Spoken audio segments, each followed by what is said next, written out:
Partons à présent pour une chasse au trésor originale. Des milliers de bouquins sont cachés dans les rues de Bruxelles. Et si vous dénichez l'un ou l'autre ouvrage, eh bien vous pourrez le faire dédicacer à la Foire du Livre dès jeudi. Une initiative lancée avec la radio de la RTBF, la première. Reportage Étienne Letellier, Amaury Boucher et Sarah Hendricks. Ils sont venus par dizaines, armés de leur téléphone. Depuis le Mont des Arts, ces lecteurs vont devenir, pour quelques heures, chasseurs de livres.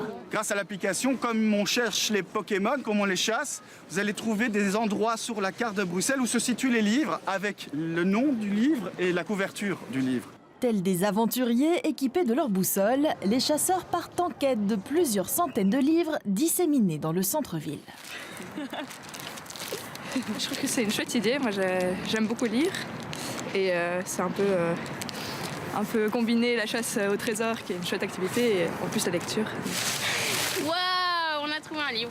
Ah, super! Marcel Sel, j'avais envie de lire parce que je connais l'auteur, mais j'ai jamais rien lu de lui. Ça, je connais pas du tout, mais je pense que pour le petit, peut-être ça pourrait être chouette. Un livre pour enfants. Et il faut parfois aller loin pour faire certaines trouvailles. La vie de chacun d'entre nous est un roman. Il suffit pour cela que le personnage que nous sommes, potentiellement, aille jusqu'au bout de lui-même. Je vous avoue que je m'étais imaginé la carte au trésor comme les enfants. Mais bon, il y a l'application, du coup l'homme est sur l'application et moi je fais l'enfant qui cherche. Pour permettre la mise en place de cette chasse au trésor, la première et les organisateurs de la Foire du Livre de Bruxelles ont fait appel à une vingtaine de bénévoles. En tout, ils cacheront cette semaine plus de 1000 ouvrages dans différents quartiers de la capitale. 50 maisons d'édition participent au projet. Les éditeurs sont assez ouverts à ce genre de propositions et puis il y avait aussi une idée de toucher un public familial, d'utiliser les réseaux sociaux parce que les chasseurs de livres c'est une communauté énorme sur les réseaux sociaux et voilà c'est un projet auquel ils ont adhéré assez facilement, on a été vite victime de notre succès. Parmi les bénévoles, certains utilisent l'application pour cacher ou découvrir des livres tout au long de l'année, une vraie philosophie.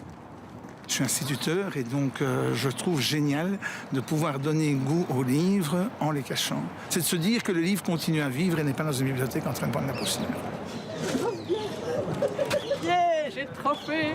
Saint-Gilles, Flaget, Sablon ou Cinquantenaire, autant de quartiers où de nouveaux livres seront cachés jusqu'au 25 février. Des ouvrages signés par des écrivains présents à la Foire du Livre, une manière d'inviter à la rencontre entre ces lecteurs chasseurs et les auteurs au détour d'une dédicace.